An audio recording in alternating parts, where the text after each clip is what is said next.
What is going on, podcast people? Man, is it great to be here with all of you.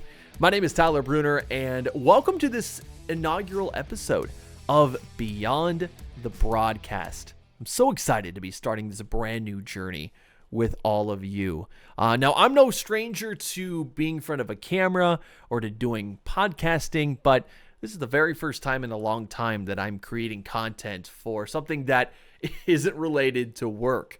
And I'm so excited that you're all here for this brand new journey. I'm not going to try to keep it too long with this intro. I've already recorded it like 5 separate times, and I'm just going to stick with whatever I'm recording right now. My name's Tyler Bruner. I have been in the broadcasting sphere for what has been 7 years, 4 years of college, and now I was doing it as a professional not too long ago. 2.5 years as a sports broadcaster, and every single moment, I just loved it. You know, I was learning new things on the fly. I was working with people in the industry who have been doing it for so long, and I've been missing that part of my life. I really have. I've missed broadcasting. I've missed meeting the people, talking to the people, and now I get to do just a little bit of that with this brand new podcast,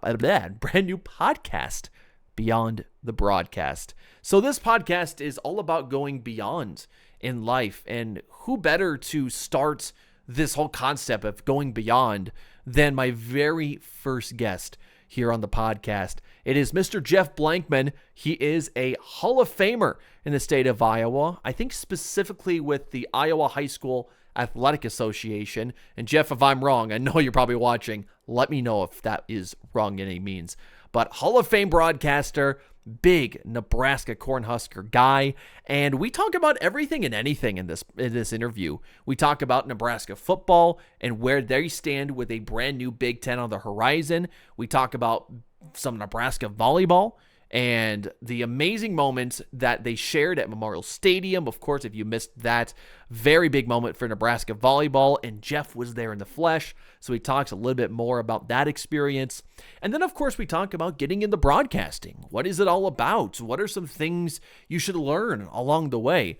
It's such a great and insightful interview, and Jeff felt bad about talking as much as he did, but honestly, he just has so many great points that he brought up throughout this entire broadcast, or this podcast, I should say, that are really, really insightful. So I'm going to stop talking, because if I do, I'm going to keep talking for a long time. So sit back, relax, and if you're in the car, probably not the best time to do that. Might want to pay attention to the road, but enjoy this interview with the one, the only, the Hall of Famer, Jeff Blankman. Ah, man. Jeff Blankman, Hall of Famer. What's up, man? Not too much. How the heck are you, man? I'm doing good. I'm doing great. This is drawing me into doing a video with you. I mean, come on, man. Hey, man in the business. I have a shirt that says my face was made for radio, and now you're sticking me on video. What's up with that? I mean, you said it yourself. You know, we got to evolve with the times, and we gotta keep changing as the landscape of radio broadcasting changes, man. Yeah, absolutely, and it's changed so much. It really has. 25 years that I've been in this crazy business, so still love it, but yeah, I don't know how many more years I got left. You know, I pulled you in for this just because, you know, you've been such a great mentor to me throughout these last few years. You know, I've had the chance to, I don't want to say idolize you as a broadcaster, but, you know, whenever you came and broadcasted stuff at the high school at Arweva, you were always the guy that was there. So, you know, it's always so great to kind of pick your brain on some of this stuff, especially just talking about, I mean, your work ethic. I mean, you're one of the most insanely hardworking people in the radio broadcasting business, or any business for that matter. I don't know if I credit my mother or blame my mother for that, but you know, either way, my mom, Pat Blankman, had a lot to do with that. So, and my 2 brothers. So, they don't know anything but work. So, I mean, I got to work with 2 great Blankmans. I mean, your brother was my high school teacher, and then I got to work with your ugly butt all the time. Yeah, you learned a heck of a lot more from my brother Jim than you ever did from me. I'll tell you that.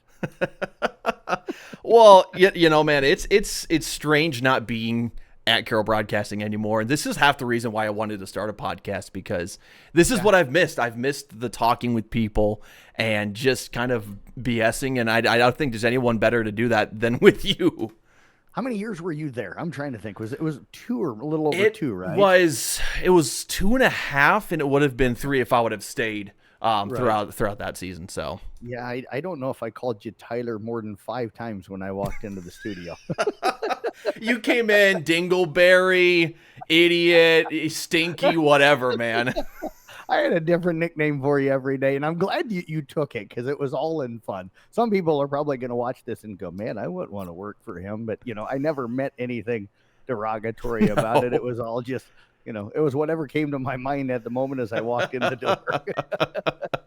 And that's the side that I don't think a lot of athletes. I think you do show that a lot when you go and talk with your athletes, and I know we'll get into a lot of that here in this interview. We go through so much. I was making my list or my bullet points, and man, there's just so much that I think I've learned being around you in that sports sphere. So Right. I guess I just want to start by getting your story on that. I mean, how did this journey in broadcasting start? Because I've asked you a few times, and it's so interesting to see how you've gotten into this world and how you've kind of molded this whole career into from your love of sports. Yeah, it all starts as a young kid, I guess, in a way. I just loved sports. I don't know what it was. I think my dad had probably something to do with that. He was a diehard Nebraska fan, and I don't remember anything except for going to Nebraska spring games when I was a kid. So I think I made 30 some straight from the time I was born until finally got too busy to be able to make a few. And I still get out there when I kid, but no, my memories of a kid, besides working and mowing lawns and moving snow and baling and all the different things that we had to do, was sitting around and watching sports on TV and then watching ESPN when it come out. So I grew a love of sports. When I went to school at first, I wanted to play basketball, and then I wanted to be a teacher because I wanted to coach. Well, I wasn't a real good student, didn't enjoy being in school. And for any young kids out there, don't follow me with that. Work hard in school, get educated, because it's going to benefit you a lot. I try to tell every kid I talk to that don't follow that part of my story. I didn't care about classwork, and now I wish that I could go back and do that part of it over. But I decided that I didn't want to teach because I didn't want to be stuck in school all day. So I'm like, okay, if I can't teach back in my day, it's like it's really hard to get into the coaching world if you're not a teacher. So I'm like, how do I stay involved in the sports world?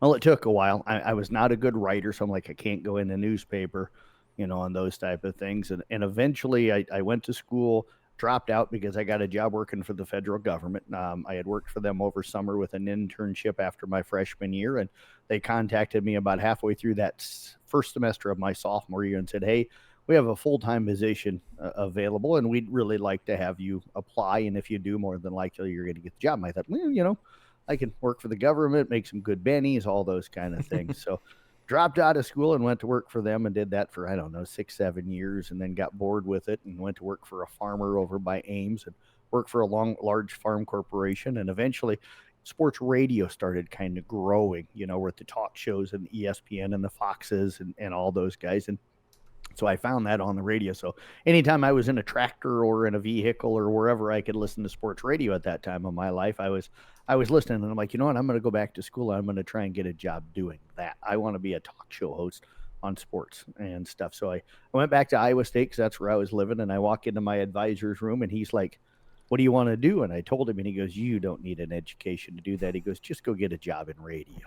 I'm like, seriously? And he goes, yeah, you don't need to be here taking classes that aren't going to interest you at all and stuff. So there was 3 sports stations at that time down in Des Moines, and I got really lucky. For about 2 months, I drove down every day, or every week, I should say, not every day, but I'd stop off at those and talk to people there and kind of let them know I was interested. Didn't have a degree, but it was like, I'll do whatever you need me to do. So I'm going to give a shout out to Johnny Wright, who hired me at an ESPN affiliate, The Jock, in Des Moines, and brought me in and says, I don't have a paid position, but we can teach you radio if you want to learn it. And I'm like, great. So I learned from guys like Jerry Wright and Bob Dyer and my good friend Mark Behrens as well. Kind of took me under their wing, Danny Cron, and learned a little bit about the business. And then I give a huge shout out, Bob Dyer, one of the greatest men I've ever known. Finally came to me and says, you've been here a year and we haven't paid you yet? And I'm like, no, that's fine. I'm learning the business. I was working full time during the day, driving down to Des Moines every night after work and working, 4 or 5 hours at night and stuff, and then going to my full-time job during the day.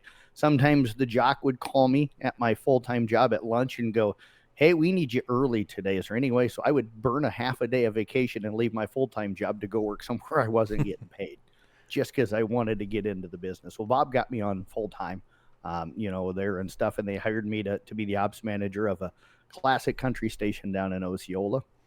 And so, went to do that. And then eventually they were in receivership when I started working for them. Eventually, both the sports station and the classic country station got sold off. So I was kind of out of a gig. And luckily, the Carroll job had come and open. And I applied for the Carroll job. And I owe Bob Dyer a lot for helping me get hired. I'll tell the story. John Ryan, the ops manager at Carroll, told me that he goes, we interviewed you and you were okay. He goes, but we called your references and we called this guy Bob Dyer. And all Bob said to us is, and this is Bob, was, if you don't hire him, you're the dumbest MFer I've ever talked to. And so I got the job in Carroll, and the rest of the story is history. But I had mentioned Bob earlier. Mm-hmm. Bob wrote for Sports Illustrated and Nebraska's magazine. Husker Illustrated wrote for Sporting News and was Chicago and St. Louis, and the Des Moines Register sports editor for a long time before taking over as the GM at the sports station that I worked in Des Moines, and he was also the morning host. But man, one of the things I loved is when I was in Osceola, I'd drive up every night and I'd stop off at the Jock just to chat with him, and I'd go sit in his office, and he would just tell stories. He interviewed Muhammad Ali and Jim Brown and all the greats, back then. And so just to sit down and listen to Bob's stories was just fascinating for me. And almost every night at some point, his wife, Pat, would call the radio station and say, Bob, tell Blankman to go home so you can come home. Supper's getting cold. So that's how I got my start. Long story, but that's how I got my start in the business. I was willing to sacrifice whatever I had to just get my foot in the door. And I think that leads into a question I was going to ask, because, we've talked at a couple of high schools when I was over at Carroll Broadcasting. We talked with kids in the business and stuff like that. Radio broadcasting is, I don't think it's dying, because it's a necessity, in my honest opinion. You can't get rid of that live form factor. So, I'm loving the transformation the business is taking. But talking about kids that want to get into broadcasting, specifically sports broadcasting, what does it kind of take? I mean, because you and I know it's long hours, and there's a lot of things that are unsaid that go into being someone like that. So what do you suggest young people kind of do if they want to get their foot in the door? Be willing to go talk to somebody. I have no problem having kids come and sit in on a broadcast. If you're a school, like Tiger Vision, if they would want me to come and talk and teach their kids how to do the play-by-play and the color commentary, I would have no problems with that. But I think it's getting involved. Watch the game. And as I think I told you, don't just watch the game for the highlights and the cool things, the dunks and the big three-pointers or the great catches in football, or the home runs in baseball or whatever, but watch and listen to the announcers. There's a difference between TV and radio. TV people are going to be able to see it for the most part and stuff, and so you don't have to be so descriptive. But I always say that if you're a radio guy, your job is, for that person that's driving down the road, you've got to paint a picture in their brain as you're talking. So as they're driving down the road, they can see the game because of your description. So work on those things, work on your English skills, work on your speaking skills, be able to be a great communicator. And I think being a great communicator, I've said this at several of the schools I've talked to over the years, being a great communicator isn't just going to help you in what I do, but it's going to help you in every job that you do in your life. I don't care if you're running a garage or you're a mechanic or whatever. You've got to be able to order parts. You've got to be able to talk to customers. All of those things are going to make your business more successful. So being able to communicate in a clear and nice way is certainly going to benefit you in anything you do. And I think it also ties into kind of what I've now branched off and done with all the video stuff. It's not being afraid to mess up. I know I know there's extra added pressure, especially if you're on air, because you're live and you can't mess up. Right. But I think it's, number one, just starting, and number two, just not being afraid to fail. Right. And mistakes happen. I was talking with somebody the other day. I think Cole Strider, a young kid from Creston, that's interested in getting into radio, and he's at Iowa State now, and he's doing some different records and different things for them. And him and I were chatting, and he said a great thing, and it's 100% the truth. Some people edit everything they do that they put out on the air because they want it to sound so perfect, and that almost sounds robotic. Sometimes having those little mess ups that you have, those little mistakes, humanizes you a little bit because you're not perfect. There's nobody that sits down and does a radio show perfect every day without having some a little bit of a flub now and then. I'm not saying it happens all the times, but you misspeak, you say a word wrong, not that you want to get names wrong. Those are probably things to correct. But sometimes, if you have a little hiccup in a broadcast, it's not going to hurt anything. It lets everybody know that, there's a human sitting on the other side of that thing, and humans do make mistakes. Yeah. And the one question I was thinking about, of the times, I've messed up plenty of times, and I'll tell this story because it's a perfect example of, you talked about getting out, talking to people. The story that I think I love telling people is this is how ingrained in my brain. This is it the Glenwood game? It is the Glenwood game.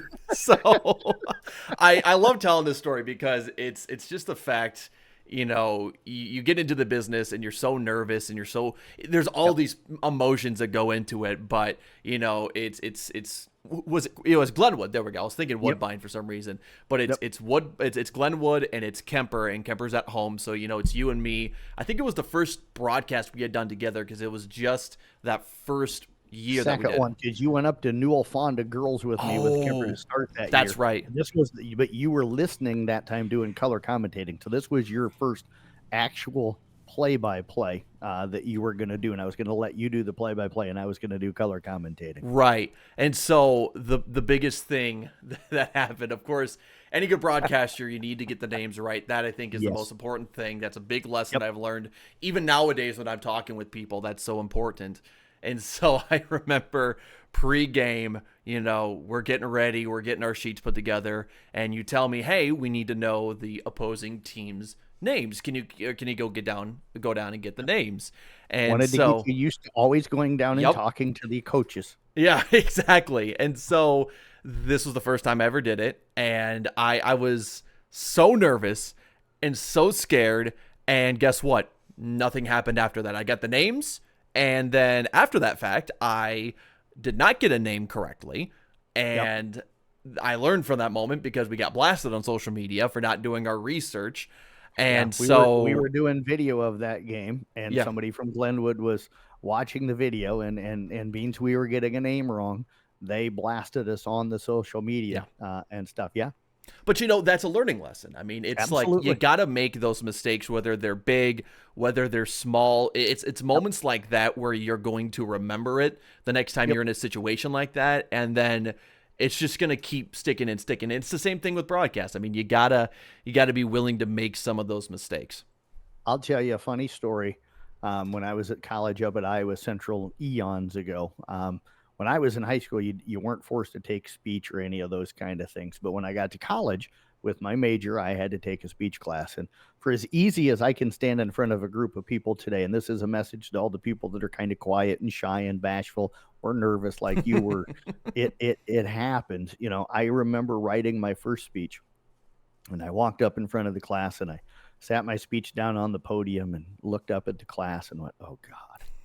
Then I looked back down at the speech and went, I'm not going to be able to do this. I looked back up at the class and went, oh God. And then I looked back down at the speech. And the third time I looked up, I just grabbed my speech off of the podium, walked to the back of the class. I handed it to my professor, and I literally walked out of the class and dropped the class that moment. I walked right into my advisors, and I'm like, I'm out. I'm done. I was like, there's no way I'm ever going to be able to speak in front of a group of people. And all it takes is going and doing it a few times to get comfortable. You start to realize it's not that bad. It's manageable. And now I don't think it would. Now, I'm not saying I could stand in front of 26,000 people in a big arena. I probably would get it done, but there'd be some nerves. But anymore, I can go stand in front of a class or a gym full of people, and I'm good. So you can go ahead. Sorry, hold up. I'm gonna grab something real quick. Yep. So, what? Okay, I got it. So apparently this is something that Hannah was out today Okay. looking for stuff, and I'm like, hey, I need some stuff for the podcast, and she found this really cool. Nice. It's got like little figures. It's golf. Yeah. I mean, that's pretty cool. That is awesome. That is awesome. That's You're so lucky cool. I love that. You're I don't lucky even to know have a great where did fiance. you find it? Goodwill. At Goodwill. That's Nice. so cool. I'm also like taking people through the process of making a podcast, and obviously my wall is about as bare as my booty. So That's not a picture anybody needed. Bye, Hannah. Oh, I just had to share that. That's so cool. Yeah. That was great to share that. The only part we didn't need was the booty part, man. That's true. That's fair. That's fair. You're so lucky to have an amazing fiance. I don't know if lucky is the answer when, I fart all the time and then she's got to be the one to complain about it, Well, what I miss the most is you telling me that, God, you call me so often that Hannah thinks that, that you and I are boyfriend and boyfriend because I talk to you more than what you talked to her when she was living in Kansas City and you were working up here, because I forget time of the day. I will admit I'm horrible at that, but there'd be times I'd be sitting here at the house at 1:30 in the morning and I'm like, I know he's still up. I'm just going to call him, and I call you. And it's like, I grew up in a house where it's like, you never call anybody after 10 o'clock at night. 10 o'clock at night is bedtime for everybody. That's against the rules. And now it's like, I'm texting coaches at 12:30, 1 o'clock in the morning. I'm calling you at 1:30 in the morning. But yeah, I leaned on you so hard to learn as much as I could about technology while you were here, and you did such a great job of teaching me. I'm still not real smart, but I'm better at it than what I once was. That's for sure. But that's the one thing that I think is so exciting about radio broadcasting nowadays, especially a lot of places in the Iowa area. I mean, so many stations nowadays are really accepting of this new wave that we're getting into where, if you're not doing video, if you're not doing podcasts, if you're not doing all these things, you're really falling behind. So that's really exciting for people who are young, who want to get into this business, whether it's marketing, whether it is broadcasting or podcasting. All of these things have now really been integrated really well into a lot of stations. And of course, we did a lot of that when I was down there, of just developing this new technology and really embracing it. Yeah, I said probably 10 years ago that if radio doesn't become a multimedia organization rather than just being radio, you mentioned earlier, radio's not dying. Radio would have died if radio wouldn't have branched out and got involved in doing all of these things. I don't think Carroll Broadcasting Sports Department would be where it's at today if we hadn't started doing video 10 years ago. And then when we brought you in, improved that by creating the video commercials and getting better equipment. And luckily for, we had you there after you had went to BV and learned all of those things, that you improved the product that we were trying to do. Then we developed the sports only website and got on Instagram. And the only thing you didn't do was get me on TikTok, and that's still not gonna But I look at a lot of radio stations. I think we were the first in the state not to do video, but the first in the state to go live on the website with audio on the video. And now a ton of people are doing it, and several had passed us for a long time. And I think we're back into that category of doing a really good job now with what we do. But you implement in what we've done with the website and everything else. And I'm really happy with the direction that our bosses and stuff at Carroll Broadcasting allowed us to be able to go with everything we do. Rini, Rini, one of my coworkers and your former coworker, said something to me the other day about, well, it's your fault you have to work all these hours. You're the one that created ESPN here at Carroll Broadcasting and stuff. And I'm like, that's what I always wanted. I wanted to have a really good product. And I think with your help, we were able to do that. And now I've got, Casey Miners helping out. And it's nice to have young brains to be able to figure out some of the things that we need to do. That I might, as I told you, I have the mind of what I want it to look like. I'm just not always for sure how to go about getting it done with some of the newer technology. So it's nice to have some young people to help out with those things. So thank you very much for everything you did. Yeah, no, I appreciate that. It's something that was something I really wanted to do was get back into the video sphere. I've missed Mm-hmm. it since college, and I'm glad that we were able to really make Yeah, something cool and continue to make something cool for the community members. Because I tell you what, those highlight videos, people love those things. they do. And you did a tremendous job. We're still doing some of those, nowhere near your level. And I'm still trying to sweet talk him. I think it's working, to bring him back for state track this coming spring to do that. And for all of our listeners that might pop on his thing here, I think we're going to get him back there to put a video highlight package together. If not, just blast him with messages about how important he is.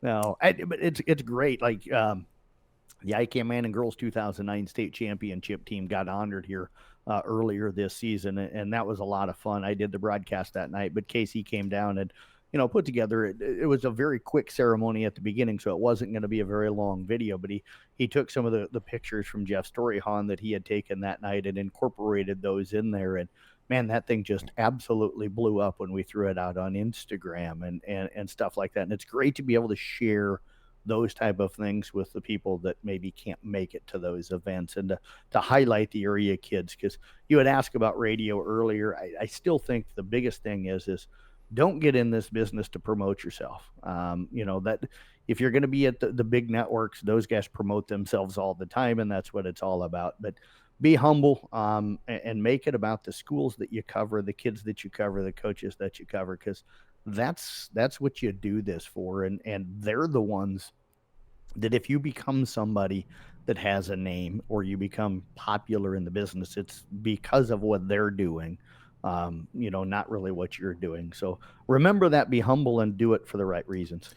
And that is really a good segue into the way in which you develop relationships with not only athletes, but coaches, almost anyone that you go around. I mean, I know you say you don't know a lot of people, but I'm always blown away by just the amount of people that you know, but also the quality of which those relationships are. And I want you to get into just how and why you decided to do that, because I think it's a very humble and a real approach to these Right. kids. Because I mean, we've talked about it. There's some of these kids that are so nervous because you're this personality that you kind of put on the radio, but you come across as such a humble and nice guy that you're developing authentic relationships with people. Yeah, it all goes back for me, to a situation back in Manning. This was before. I'm trying to remember. I think they were ICAM Manning at that time. No, maybe it was still just Manning. Mm-hmm. I'm just going to call her by her first name. I don't want to, throw her Sure. name into it fully if she wouldn't want it. But there was a young lady that was an outstanding volleyball player down there, named Trista, was her first name, and I had interviewed her after some volleyball matches. I had interviewed her after a state match, so I thought she knew who I was, and stuff, and how dumb I was. So I went down after a basketball game. She was a cheerleader. I went down and I watched Coon Rapids Bayard against ICAM Manning in a basketball doubleheader. And it was right after the first of the year.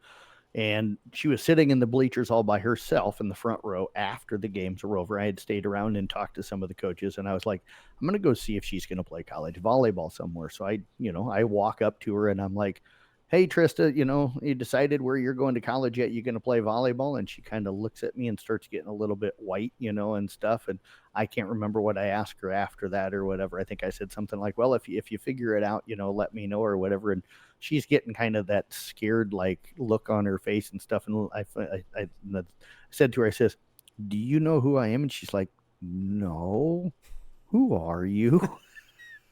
And I'm like, oh, I'm Jeff Blankman from the radio station up in Carroll. Oh, okay. And then she was comfortable to talk to me. But I realized at that point, even if you interview some of these kids, if you don't kind of interact, I guess, with them a little bit beyond when you're just on the headset, that they may not be comfortable, to talk to you and stuff. So, I'm not saying that you call them and text them and Snapchat them and all those kind of things, because there's a line that you don't want to cross. But at the same time, when we go to track meets, we go down on the field, we go down on the football field. We're down there. You were down there. You go down there to be able to get interviews, but you also go down there to be able to kind of chit chat with them a little bit. they get to know you, and it humanizes you a little bit and allows them to be more comfortable, which makes our job easier, because then when you go to do an interview with them, you're not this, oh, this is the radio guy. It's like, it's Blankman, you know, he's nobody. And that's exactly the way it should be. And then they're comfortable to be able to do really good interviews with you. Yeah, and I know the one moment that you've talked about, especially with just, again, relationship building with these athletes. There's one in particular I think that stands out to you, as it's Blaze Gunderson over at Nebraska. Yes. Such a big Yeah. fan of you. I think he's a big Jeff Blankman fan, because every time you He's go a really there, cool dude. he's really cool. And the fact of the matter is, I mean, you're this guy from, a small town in Carroll, Iowa, doing sports, and he's, an up and coming figure within the Nebraska program. And, the fact that he did what he did, and I'll let you tell the story. It just, again, it goes back to how you built relationships all these years. And that whole interaction you had with him was so cool. Yeah, it kind of, the gist of it was I had went out there for one of their spring games and got it set up where I could interview Blaze after the game. Well, he had, gotten pulled into the big media room to be able to do, the interview with everybody and stuff. And I just remember I'm standing there amongst, the big time media people and stuff in our business. And he sees me and he comes over and just gives me this big bear hug, kind of in front of everybody as he's getting ready to go into the locker room before they came into the media area. And it was just one of those that it was kind of like, he was excited to see me there, for one, which was cool. And stuff. Always enjoyed covering Blaze, but I think that one, it might have been freshman or sophomore year.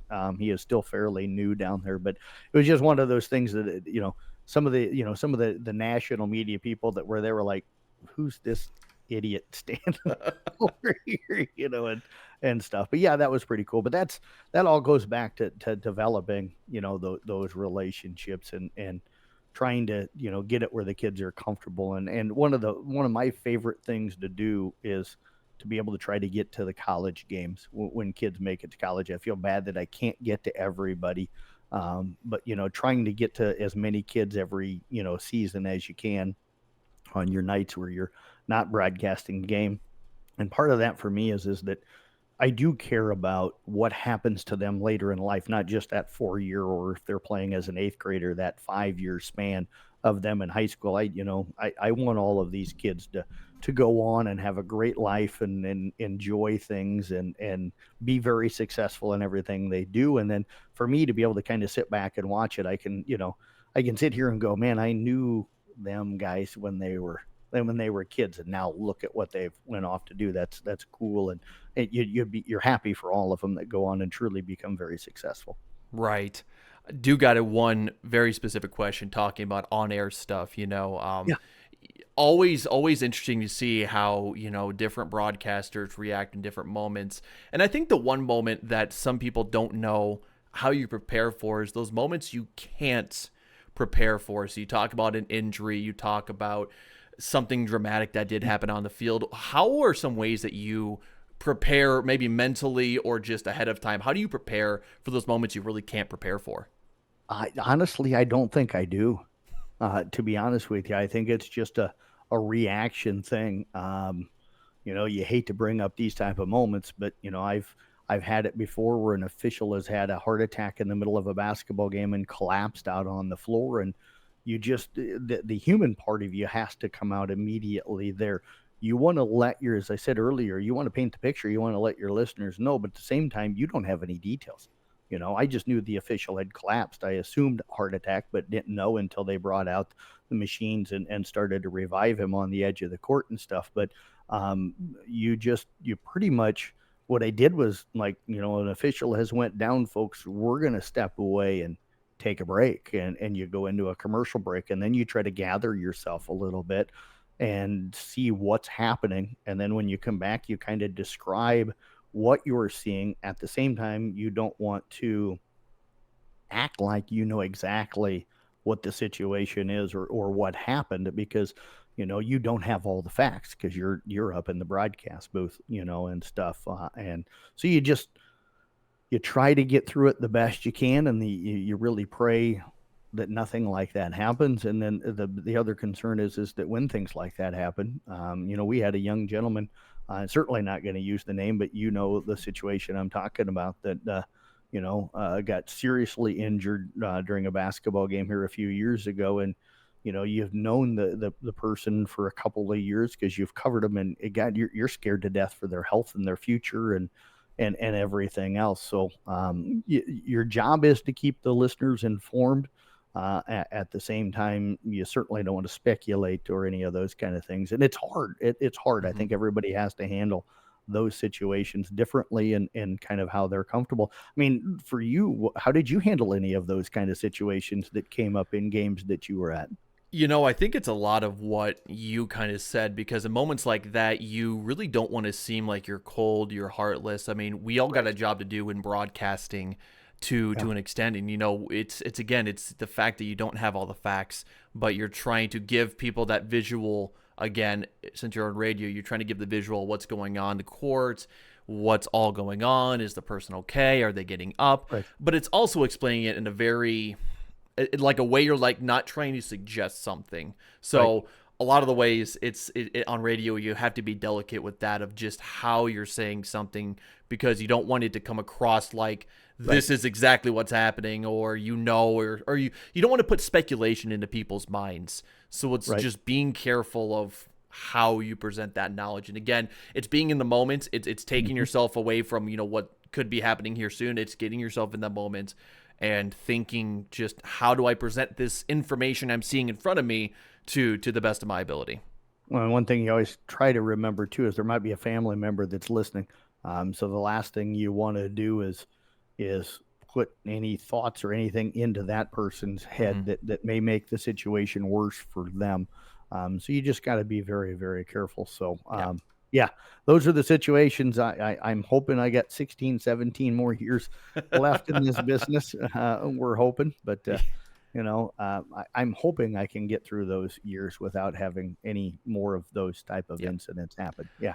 I do want to get on a positive side, because I think it's a sad one. It's a sad, but it's always good information to give out. But yeah, absolutely. You've been in the Carroll broadcasting area 20 years now, which in of itself is an incredible feat. What are some of the best moments, best athletes that you've had the pleasure of being able to call? I know it's a big list, and it's hard to condense that down, but who are some names that come to mind? Names. I'll kind of start when I first started. I'd have to say, Shelly at that time, Shelly Mossman, now Shelly Haluska, and then Sean Haluska. They were both Carroll grads, and Matt Dentlinger up at Kemper, and oh boy, you threw me on the spot on this. I didn't go through my brain, before. Oh God, Tommy, he was a great pitcher at Kemper. When I first came, it was like my very first year. I can't think of what his last name is right now off the top of my head, but Casey Kaspabauer and Taylor Ostrich up at Carroll, and oh boy, Bryce Berg at Kemper, and Brian Fogelman down at IKM Manning, and Reed Tellinghusen and Justin Kraft at East Sac County, and oh boy, just we've been so lucky. Amy Dentlinger at Kemper went and played volleyball, and Lexi Albrecht, from Kemper, that went and played basketball in Iowa State. Just been so lucky, so lucky to have covered so many great kids and great athletes that have come through this area. I should have thought, and I should have known you'd probably ask me something like this, and I'd have sat down and started to go through. But yeah. And then you ask great moments. You got to think of, the back-to-back Southern Cal football championships where they go for two and win both games and stuff, with Greg Olson as their quarterback, or Greg Meyer, as their quarterback. Had a flash to the NFL announcer there for a second, but Greg Meyer as their quarterback, and, winning them back-to-back state championships before they combined to make South Central Calhoun. You look at the Kemper kick from Adam Schleichman that won them the state football championship.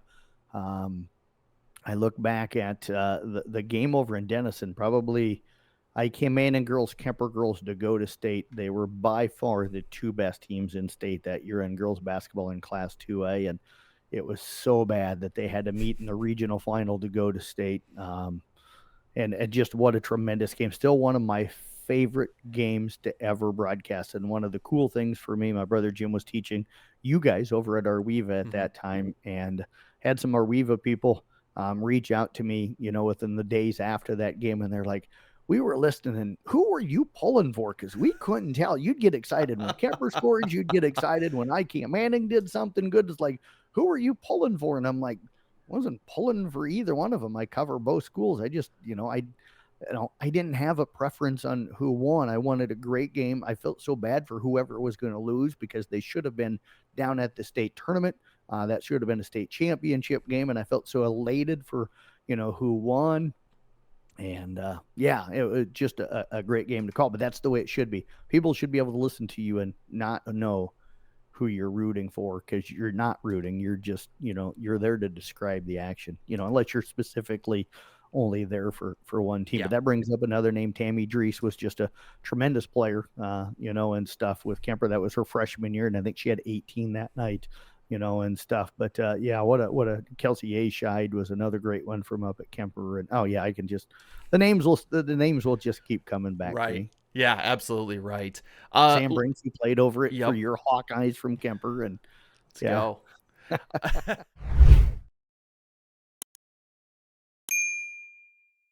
Speaking of that, I mean, we've got, mismatching shirts on right now. Yes, go Big Red. Oh man, I knew you were gonna say that. That makes me sick.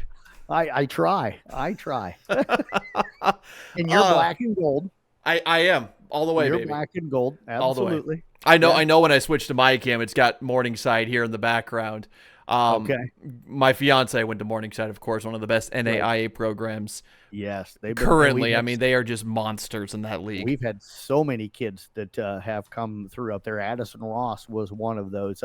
Just more names keep filing back, so I'm going to keep throwing them out. But Julia Fleece was just a great player. Her and Holly Hanlos over at Glidden Ralston. So as I'm sitting here, more and more names. Lacey Vogt from Audubon. It's amazing how some of the names are trickling back into my brain a little bit. So yeah. Well, let's talk a little Big Ten then. I mean, we're both Big Ten guys and we love it. We're of course on the cusp of what is going to be probably one of the biggest shakeups in college football ever. I mean, Super Conference is on the rise. The Big Ten's now no longer a Big Ten, but is inching towards a Big 20. Hasn't been a Big Ten for a long time. That's very true. It hasn't. When they added Penn State, they called themselves the Big Ten, but they actually had 11. And stuff. Yeah. And then they added, Nebraska and added Rutgers and Maryland a few years later to have 14. And now they're going to be up around 18. So. Yeah. So what's your thought on that horizon? I mean, there's so many elite teams that are now going to be in the Big Ten. How does Nebraska stack up against a brand new revitalized Big Ten? Going to have to get an awful lot better than what we've been the last 10 years or so. And I really love what Matt Rule's doing there. I think the direction of the program is headed in the right way. Same with a lot of our other programs. Of course, John Cook is an amazing and elite coach with the volleyball program, and they're so fun to watch. And I've been lucky enough the last few years to be able to go out to some of those, including the volleyball game, the volleyball day at the stadium this last fall. Went out with two good friends of mine, Jeff and Sherry Storyhan, and I joked there was 92,003, and I said the reason why they got to 3 was because the 3 of us. but I still think Nebraska can compete, and I know a lot of fans are going to give me a hard time from the other schools and say our day are done. I'm not talking the 90s, and that's what everybody always kids Nebraska fans about. You got to get out of the 90s. I'm not living in the 90s, but Nebraska was really good in the 60s, 70s, 80s, and also the 90s. And I think there's a day that I'm not saying that we're going to win national championships or dominate college football, but I do believe there's a day where Nebraska can get back and be relevant, can be a top 15 program, can contend for Big Ten championships, but we're nowhere near that right now and have got a long way to go. And I would say that with the addition of the new 4 teams coming into the Pac-12, the chance to get there has gotten tougher because all 4 of those programs probably at this moment are better programs than what Nebraska is. So now to climb just to become relevant again in the Big Ten, we've got 4 more schools to crawl over the top of. For you as a Hawk fan, you finally hire a new offensive coordinator. Your head coach seems to be frustrated still, and the interim AD that fired Brian got the full-time job. So if there's going to be, what are you thinking for the Hawkeyes in the Big Ten with all of the changes that are coming? It's going to be, I think, a lot of the ways. I know that as a Hawk fan, we've been a lot of ways spoiled because our offenses have been horrible, but our defenses and special teams have really kept us afloat in what is a completely awful part of the Big Ten that we're in. There's no competition. It wasn't good this year. No. And adding teams to it, you never know how good it's even going to be. But, I think it's going to be a lot of the same in some ways of, it's going to be a lot of fighting to be on the top. And I mean, even though there is a 12-team playoff now, especially with the lack of, the Pac-12, it's going to be interesting to see what teams from Power 5 programs or Power 4 programs, I guess you can call it now, how they're going to get into the playoffs. But I think the Hawkeyes, especially with our new offensive coordinator, it's going to be interesting to say the least, but there needs to be, I think, a lot more stability on the offensive side for Hawk fans to really be comfortable. Because, I mean, we were absolutely embarrassed in our last two games. Didn't score a touchdown against Michigan or against Tennessee in that bowl game. There needs to be change, and it needs to happen, and it needs to happen quick. Your thoughts on Tim Lester as the new OC? I haven't had time to look to see where he's been. Where was he right before this? Western Michigan. He had been. That's right. But he was then after that, if I remember correctly, he was an analyst with the Packers. I think this past season, if I remember correctly. I got to admit, folks, I don't pay a whole lot of attention to what's going on over in Iowa City. I live in the state, but I could care less what's happening in Iowa City. I think he comes from a pretty decent program. Western Michigan has been a very tough non-Power 5 school for a little bit. I think after Frost left, or no, Frost wasn't from there. Never mind. Or was he from there? No, he was Central Florida. Central Florida. There we go. He was UCF. But, Western Michigan has been up and down throughout the last few years. But I still think it's a very good program to see what we can do. And I think so many people this past season put so much pressure on Brian Ferentz, which come to expect it. But, there needs to be some changes in order, I think, for us to feel, I guess, comfortable. But I don't know how much more comfortable you can get with a Big Ten championship appearance. Like, come on. Yeah. I mean, you win 10 games this year. Your offense is awful. But and thank you guys for that, because Nebraska's offense only ranked a couple of spots ahead of you guys. And nobody seemed to talk about how bad Nebraska's offense was this year, because the whole national talk was how bad and anemic the Iowa offense was. But you're getting Caden Proctor back. Right. Yep. That's huge. And that's going to be huge as an offensive lineman. He'll come in having been started as a freshman, a true freshman down in Alabama, and now he's coming back to his home state. So I think that's going to help. But yeah, I think the Big Ten, I really think the Big Ten will get 3 or 4 into the playoffs, probably every year, maybe 5. The SEC is going to be the same way. I think the Pac-12 will be lucky to get maybe 2 most years. ACC depends on how long Florida State's there and how long Clemson's going to be there. Yeah. Because I honestly think that the divorce will happen at some point or another with Florida State and the ACC. It's done. There's no way to rebuild that relationship. So it's just going to depend on how much it's going to end up costing Florida State. And the networks, because ESPN and Fox really run college football now. They're the ones that have the money, that are throwing the money at both of those conferences and making all of the decisions. So when Florida State gets out, it'll be interesting to see where North Carolina, where Virginia, where North Carolina State, where Clemson, where some of those other schools, end up, where Miami of Florida ends up. So, I think that 4 or 5 of those will probably end up in either the SEC or the Big Ten, because they're going to be good enough football wise. Mm-hmm. And then when does it happen that, the Power 50 schools or Power 45 schools or whatever that number is going to be breaks completely away, forms their own league, and then splits into divisions and has kind of almost an NFL look, where you have one division against another division, and the division winners end up meeting each other for the national championship. Well, and that was going to be my next question to you, because, this whole change in college sports, just in general, it's not just football that it's being affected. It's all these other sports now. How long do you think it is until we see a new conference or a new quote unquote super conference made out of the chaos that's already ensued? I think I think within the next 5 years, and I think it might be less than that, that you'll see the SEC and the ACC break away. The Big 12 might survive because they've continued to fight, so they might be able to survive. They might be able to pull some of those ACC teams that are going to get left in the dust into them. And I think I've told some of my Big 12 friends that are frustrated about things, and I completely understand. But what I've told them is that you guys don't need to pitch yourself as a football conference. Don't try to compete with the ACC or the SEC and the Big Ten in football anymore. You're the best basketball conference in the country, and that's what you need to sell yourself at is that we're going to dominate everybody in basketball and be the best basketball conference in the country, and then do what you can to compete in football. But I don't know.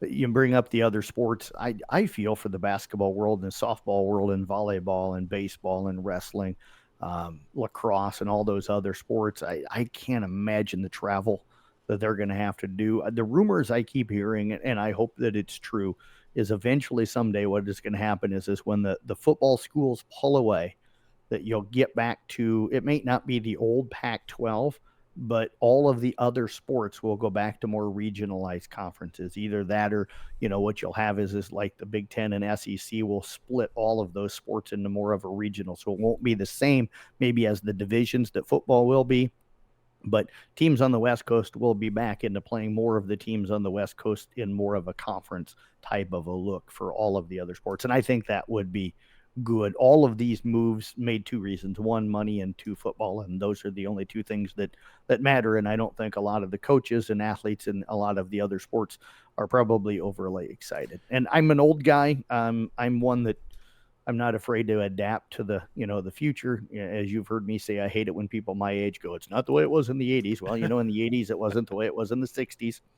So get over it and move on. But I don't know if I'm a big fan of, 20 teams in a conference. And I miss the regional stuff. I do miss the regionalization of what made college football what it was when I grew up as a kid. But, I'm still going to sit down and watch. I'm not going to not watch a Nebraska game because we're playing Rutgers or because we're playing UCLA and they're not, a regional school and they're in our conference now.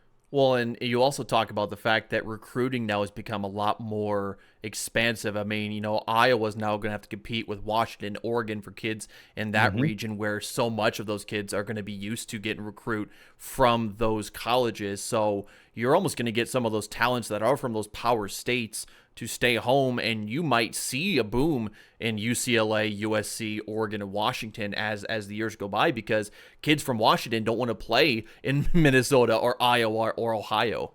Well, and some of it's going to be who's offering the most money in today's world with the NIL. I know the Swarm's done a really good job over in Iowa City and stuff, but it's coming down, and not all kids are going based off of money. Some of it still feel. I think more of the high school kids probably look at the NIL packages and go. I think once you've been in college 3 or 4 years, it's more about fit and playing time probably that you're going to make those decisions. So if you're in the transfer portal, not that the money's not important, but I think a lot of it if you're going into your junior year, you want to be developed right. You want playing time. You want to be in a system that's going to highlight you. And I think that's going to be more of a factor where for the kids coming out of school, it's like if you're 18 years old and somebody's offering you 1.5 million, to come play for them, it's going to be hard to turn that down, whether or not that's going to fit, that system's going to fit you where it's going to be the right place. And when you're 18, none of us made great decisions when we were 18 years old. So I certainly don't blame the kids. I did say something to some friends of mine here recently that were complaining about the NIL and the transfer portal. And it's not that I love those things, but I'm like, when we were 19 years old, if somebody would have came to us and said, I want you to transfer from this school to this school, and I'm going to pay you $1.75 million or $750,000, whatever the number is, there ain't a one of us that wouldn't have jumped on that. I mean, that's just human nature and it's life. So for all of us adults that are screaming and pounding our fist and yelling, just remember what it was like to be 18 to 22 years old.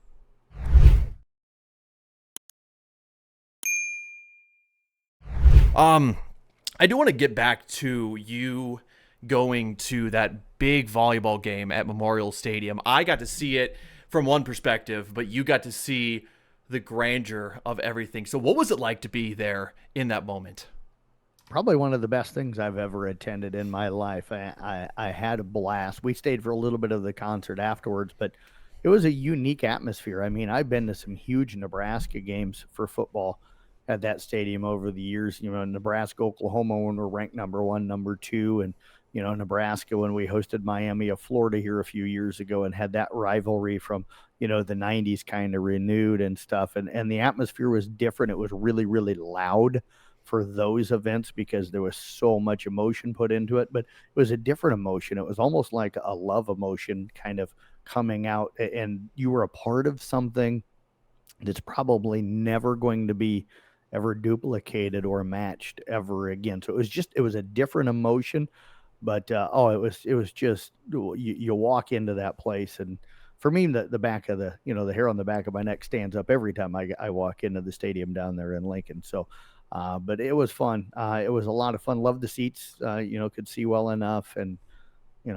a great experience. Just one of those things that I'm glad I got the opportunity to do that, and I'm glad that I took the 8-10 hours, whatever it was. Now I can't remember back that far to be able to get tickets. That was a long day of getting kicked off the computer, trying to log in, getting kicked off of phone calls, trying to phone call, and but glad was able to do it.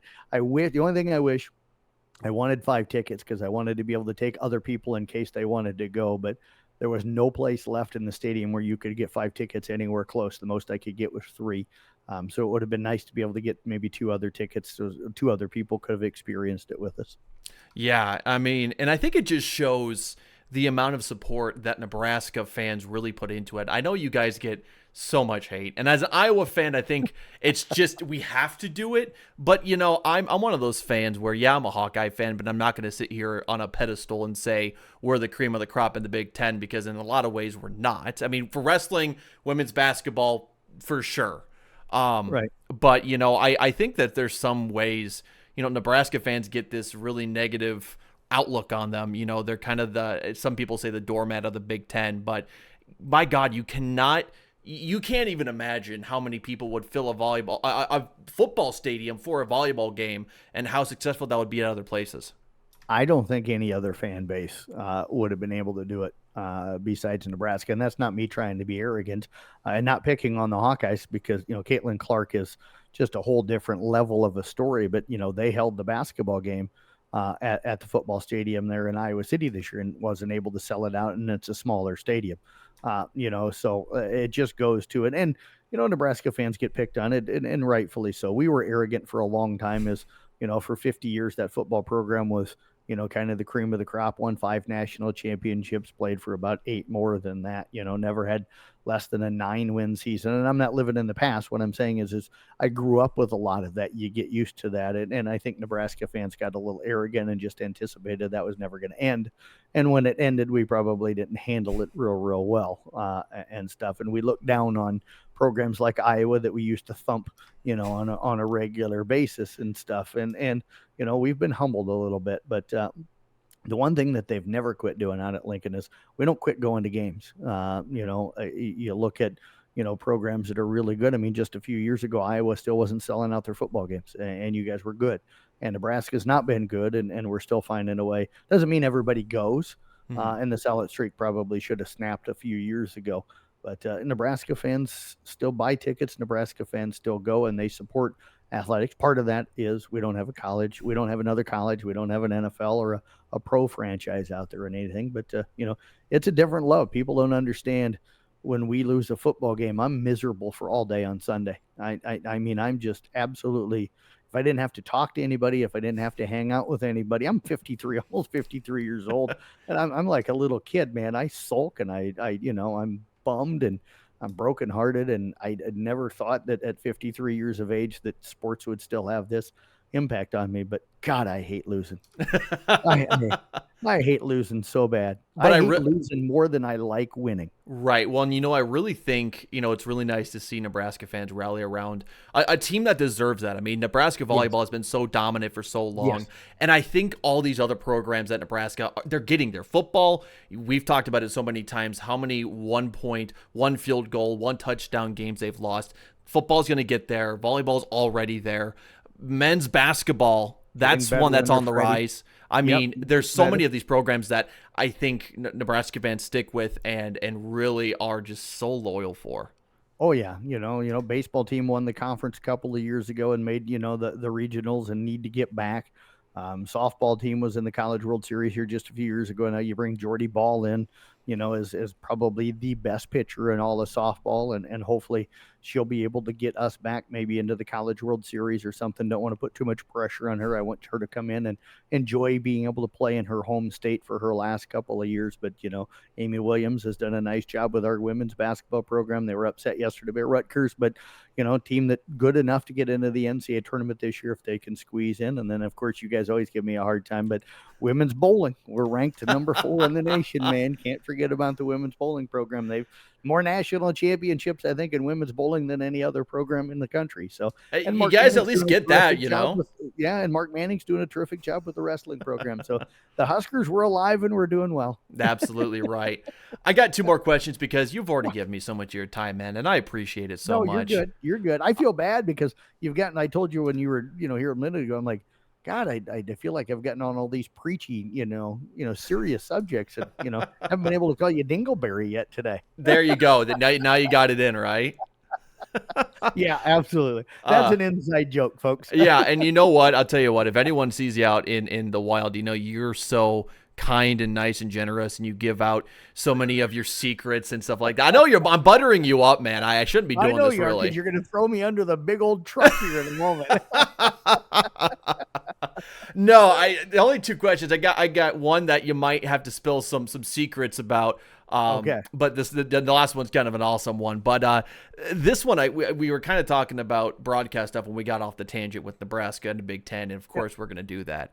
But I want to talk about your most embarrassing your most embarrassing moment broadcasting, and the one that came to mind for me was you getting sick on air and having to puke into the jacket. I had forgotten that when you were starting to say that. I'm like, which direction is it going? What's he gonna call me out for? Is that the big one, or is there another one you kind of point to? I would say that's probably the one. I was calling a Carol Kemper basketball game one night, and I had eaten something. I didn't realize it until later that night that I got food poisoning, and it was the roughest couple of hours. There was nobody available to come take over for me. It was Carol Kemper, so it's not like I could just end the broadcast and tell everybody I could go home. But yeah, I got sick and had to have a trash can set next to me and have to take the headphones off and do what you do, and stuff. And it was really, really rough to be able to get through. I texted the coaches during the game and said, please don't come up for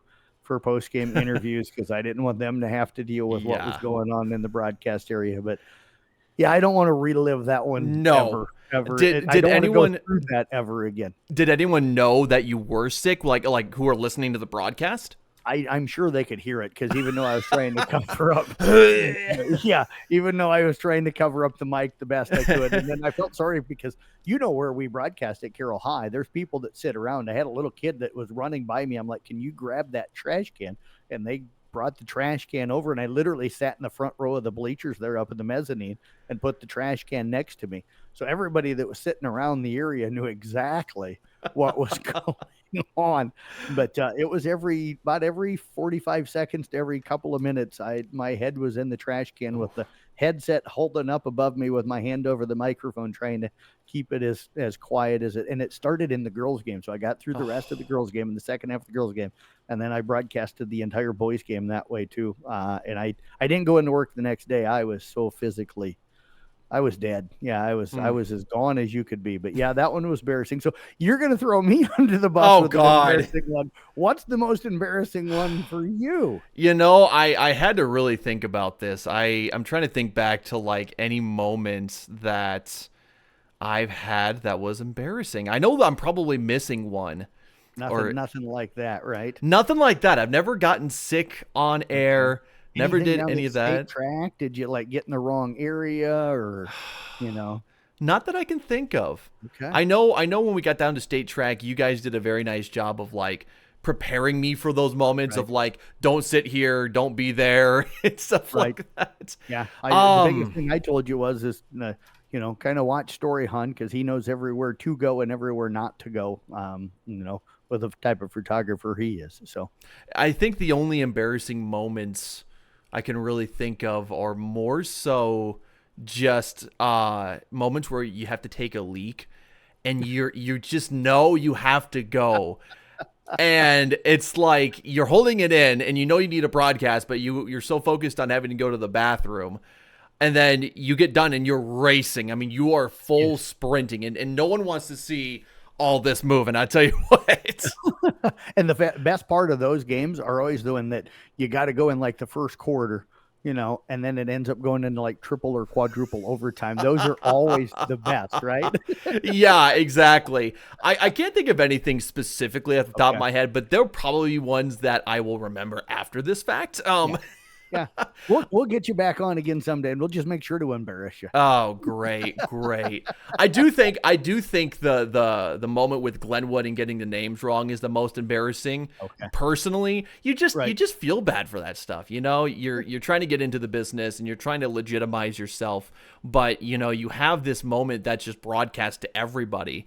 Right. And it's hard to get yourself back in the moment after that fact, and you're getting someone's name wrong, and you don't know how to say it right, so you're just kind of sitting there in your feelings in the moment trying to do your job.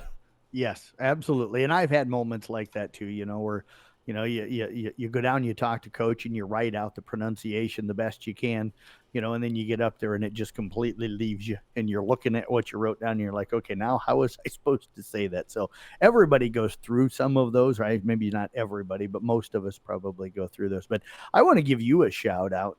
We've talked, a lot about me, but you started as an intern for the Merchants, when you first came, and then, you went back to school, and then we hired you on, if I remember right, after you graduated, and or actually you had went somewhere else. Where were you? Down in where were you? I was over in Washington. Washington, Iowa. Yeah. And then we hired you away from down there and kind of brought you back home. But, from where you were at interning with the Merchants to where you were at when you left us, 3.5 years later or whatever that was, the growth you had was fun, and to see what you're doing. And I still pull up some of the things you're doing down there at school and kind of follow, the video things that you're doing and the things that you're doing. And, love all your comments on Twitter about all, the WWE and, all the wrestling that you follow. And, but it's fun. You've grown so much, and it's fun to be able to watch. And we talked earlier about kids getting into the business. That's one of the things that's fun for me, is watching the young people come in and then watch them grow. Don't want to get off onto another thing here, because I know you got another question, but I remember when I came here, I wasn't young. I was in my 30s, because with all the story earlier, I didn't get started in radio right out of school and stuff. But, I was the young guy in the area when I first came, and now it's like I'm second oldest guy in the area, in this area for radio, and to see all the young people coming in and doing what they're doing, and then watching and listening and how they grow as radio people is going to be a lot of fun for me. And I'll admit, I'm a little competitive. You heard me say earlier, I hate to lose more than I like to win. When I see and hear other people out there, it pushes me to continue to try and get better at what I'm doing, and continue to try and get better at what we're doing as a radio station, because it's a business where you want to be able to compete. You want to be able to put a product out there that people want to be able to listen to or watch or pay attention to and read. And so, always trying to stay a half a step ahead, the best that we can, and don't always do that. But, it's fun to be able to watch the young people grow and then see what they're kind of bringing into the business. Yeah, and I think another kid that I know I'm obviously going to talk with here soon, Caden Nissen's one of those guys too that came out of the area. Such a talented guy. Fantastic. I mean, just kicking butt. I mean, and that's again the thing that I love too, is just watching people be able to grow and change and make those changes and really continue to grow. I mean, this is why I'm doing this, because I want to continue to develop my broadcasting skills, develop my skills within social media editing, and and it comes full circle to what we've been talking about this entire time. It's just taking the time to put in the work, to keep doing the things, because obviously you're not going to be good at something right off the bat unless you're some talent, kid prodigy. But even those people put in a lot of work. I mean, you talk about the thing called overnight success. I mean, it doesn't exist because people are going to see you at the moment and think that it happened overnight. But honestly, it's all this work you've put in behind the scenes that really makes a difference. And that's the thing with broadcasting too. It's going to take time. It's going to take effort, but day by day you get better. And the thing I love to say is that you get 1% better each time. You find something that you can do better the next time. Absolutely. And you've put the work in, man. Respect a lot for what you were able to do. And like I said, I remember kind of talking to you about some of your broadcasts when you first started, and then you would go back and listen to them and figure out where to get better. And you wanted to get better. And that's why you're going to have the success, and you're going to find so much better guests for your podcast than who you started come with. on. I don't know if I can get any better than a Hall of Famer, man. I can't say I know too many other Hall of Famers, man. You'll meet a whole lot more of them someday, I'm sure. But yeah, I hope so.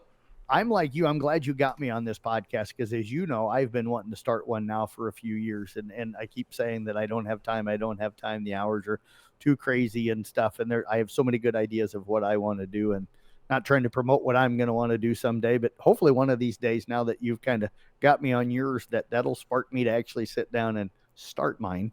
Yeah. And stuff like that. But yeah, I want to branch out and do all of the things too, because this kind of stuff is fun. It's been fun catching up with you. Yeah, absolutely. I only got one more question for you, and this is one I'm going to start asking all my guests, because this whole podcast is about going beyond in life, going beyond sports, beyond the broadcast. I'm really kind of leaning into that concept of going beyond. So talk to me just about some ways. It could be 3 things, I think, at max. What are some ways that you're going beyond in life, at work, anything? How are you just going beyond in your life? I don't know. You know me, I don't have much of a life.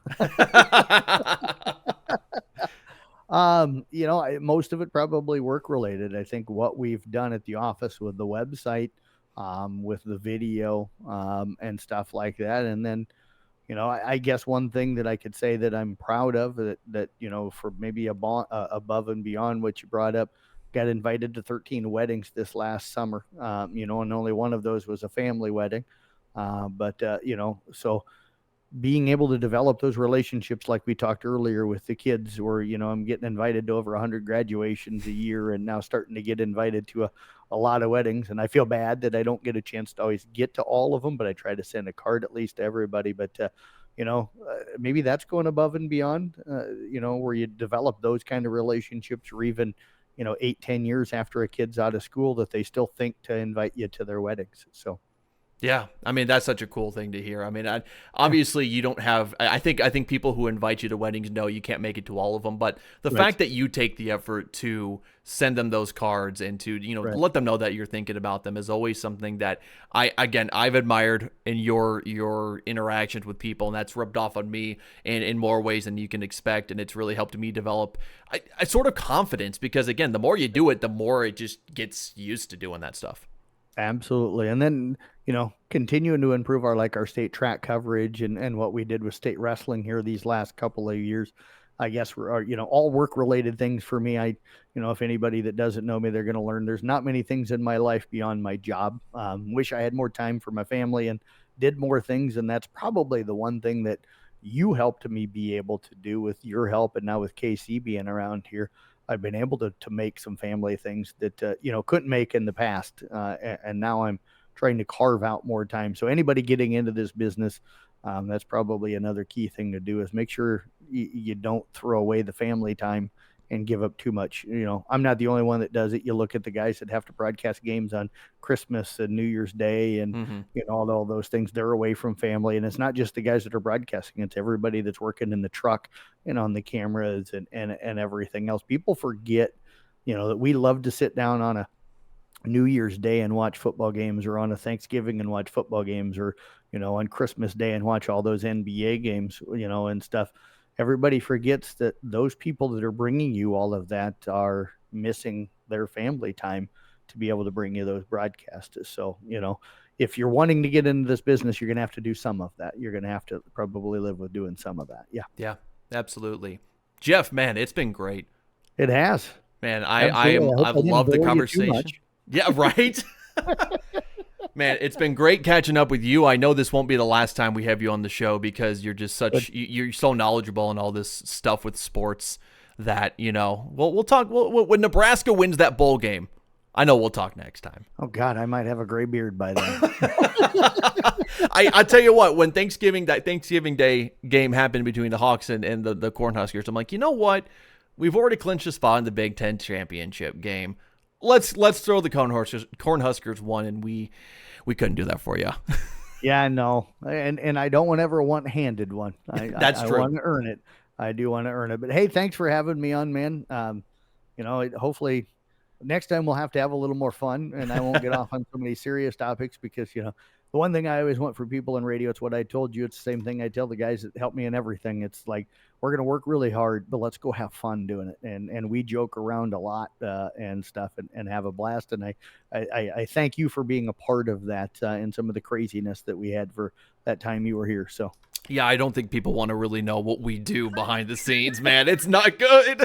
You get 6 guys crammed in a hotel room, and stuff on those state track ones, I tell you what, that's the side of we'll go beyond the broadcast, but we're not going to go to that point. Yeah, no, yeah. Just say it gets a little bit crazy, but you know what? Those are the moments that you cherish. You get around a group of people that are so much fun to be around. You make the work fun, and that's in turn what makes things so great. Yeah, I say even though we're putting in 19-hour days at state track, it's like a vacation for me because I'm hanging out with people I enjoy or working hard, but we have a lot of fun in doing it. And before we go, I should say the one thing, I guess an embarrassing moment that's outside of broadcasting is this past state track that I had purchased my car at. And yes. Of course, I'm texting back, yep, I'll be there. And I was in the process of buying a car. I thought the process would have been done, and it got done pretty close to the time we were leaving for Des Moines. But that's probably the most embarrassing thing is not rescheduling that for afterwards. Hey, it all worked out. We made it. Yeah, that's why we go. That's why we go down the night before so that we can be there 2 hours before the event starts the next morning. And here I am making one of the biggest financial purchases of my entire life. Absolutely. Oh, so, Mr. Blankman, it's been great. Runs. Can't forget the Snookies runs. Oh God. Oh, if you are ever in the Des Moines area, I don't care what you're doing there. Wow. Even if you're just there for no reason at all, go to Snookies. Yeah. Please, this isn't even a sponsorship. They should sponsor this podcast, by the way. But hands down, one of the best ice cream places, and it's not really like in the middle of anything in Des Moines. It's next. Right. It's near-ish to Drake Stadium, but trust me, folks. Half walk, yes. Yeah, we walk there all the time after whatever events. If there's a big break in state track, we go and get Snookies. I mean, one of the best places in Des Moines. Absolutely. So. Oh, yeah, man. We'll quit trying to get you sponsors. No, I would. Oh God, I would hate that. Oh, I know. Yes. Well, I tell you what, this isn't the last time we'll have you on, but I appreciate you sharing some wisdom and just being so cool.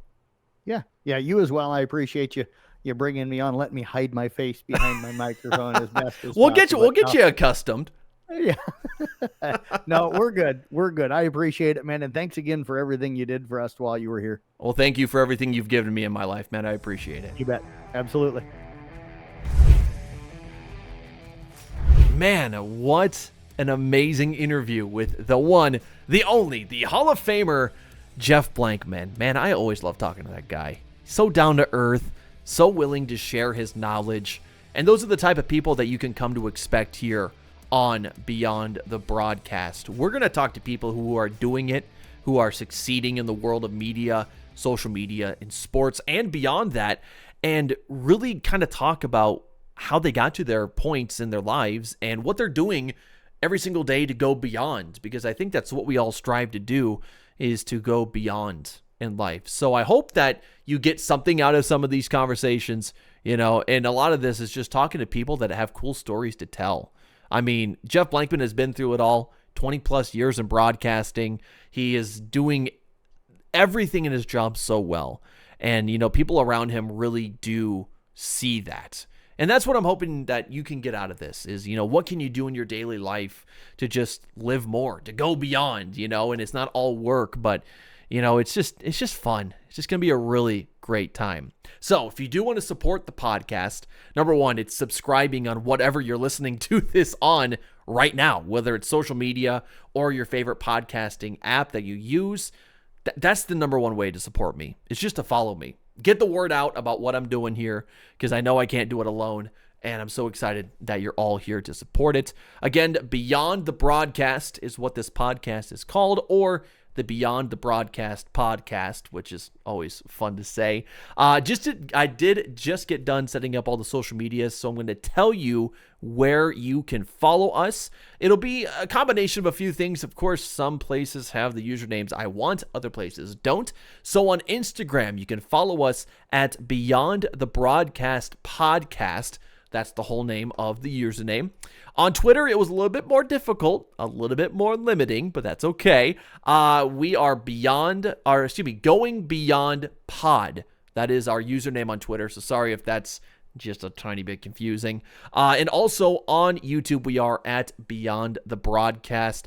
Also, we're going to be creating a Beyond the Broadcast Clips channel, because that's just something that you can get your daily dose of Beyond the Broadcast, but also just check out more succinct parts of the episode. So excited that you're all here for the journey. We are going to have a TikTok page as well. I almost didn't talk about that. We are setting up a TikTok page as we speak. Of course, Beyond the Broadcast is how you can find us on there as well. Man, I feel like there's a lot more to talk about too, but that's it for episode 1. Come back in episode 2. I've got another one of my very close media friends I cannot wait to talk with. I've been meaning to pick his brain about so many things. He's a guy who inspired me to do what I'm doing now with video. I'm just excited. I'm so excited, and I'm glad that you are all here for this journey. Again, support me any way you can. It's just following. It's free, it's simple, it's easy. Engage with the content and just follow us wherever you can find us. That's how we're going to get the word out, and that's how we're going to get bigger guests. In all reality, we get the word out about this, and we're going to interview some awesome people in the future. So stay tuned. We got a lot more awesomeness coming your way. Again, my name is Tyler Bruner. Make sure you follow us everywhere you can on your favorite podcasting platform and on social media.